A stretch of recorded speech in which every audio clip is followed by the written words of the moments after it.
Every movie has random trivia. And here at Trivial Theater, I explore some of these movies and the random circumstances that make them the weird creations that we love. Big hair, Canadian accents, and a studded metal thong. All the necessary ingredients to make a rock and roll nightmare.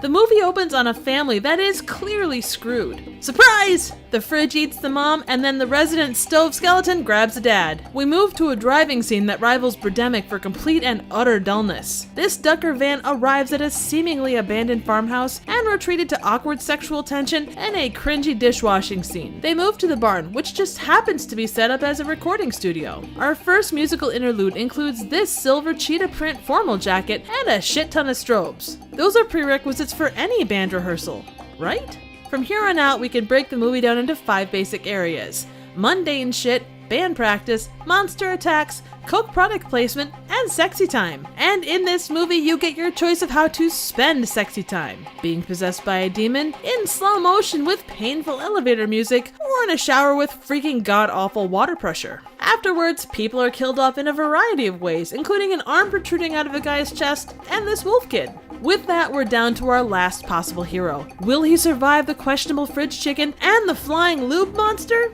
Well, he must, because the powers of evil call out the big guns. Beelzebub himself. Out of nowhere, we learn this guy doesn't just sing. He's a fucking archangel! In a spangly scarf, big teased hair, and oh my god, what is that? Holy shit! Is that a barbed iron codpiece? Well, I guess I didn't expect to see that attire on an archangel. I guess all those medieval paintings were a little off in their depictions. Small side note, make no mistake that this right here is the 80s in a nutshell. Big hair, glitter, and a spiked metal G-string.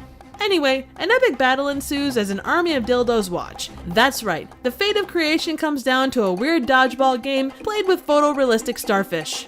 The battle continues with way too many low-angle shots, and after a series of goofy faces, evil is vanquished with a shitty sparkler effect. The dead are mourned, and the threat of evil moves to the suburbs. Mikl Thor is an 80s rocker who had a side career as an actor. Now I've been trying to decide if this was a vanity project or a genuine attempt to cross over into film. What I can say is that the music is significantly better than the movie, and this random hand reflects my feelings on the movie pretty well. Rock and Roll Nightmare was made in 7 days for about $50,000, and I can only assume that a good chunk of the budget went to hair and makeup, but that's to be expected.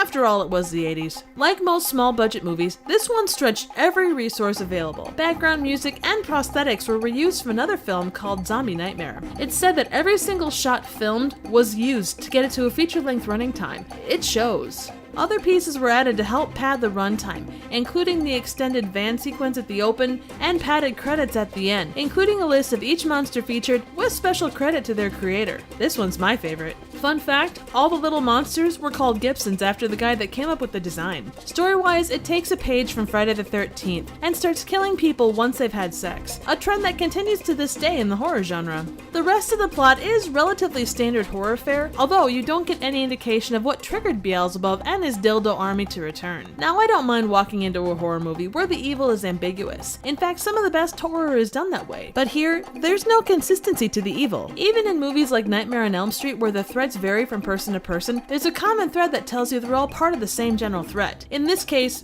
Freddy Krueger. But in this movie, it goes from demon possession to zombie to disembodied hand to wolf kid. We end with Beelzebub, which kind of provides something if you really stretch it. For my money, there is a decent 35-minute short film in here someplace, and the music represents the 80s pretty well. Just not the parts you necessarily want to remember. If you do want to check out a Mikl Thor movie, check out Zombie Nightmare. It's got 100% more Adam West and 95% less rubber penis monster.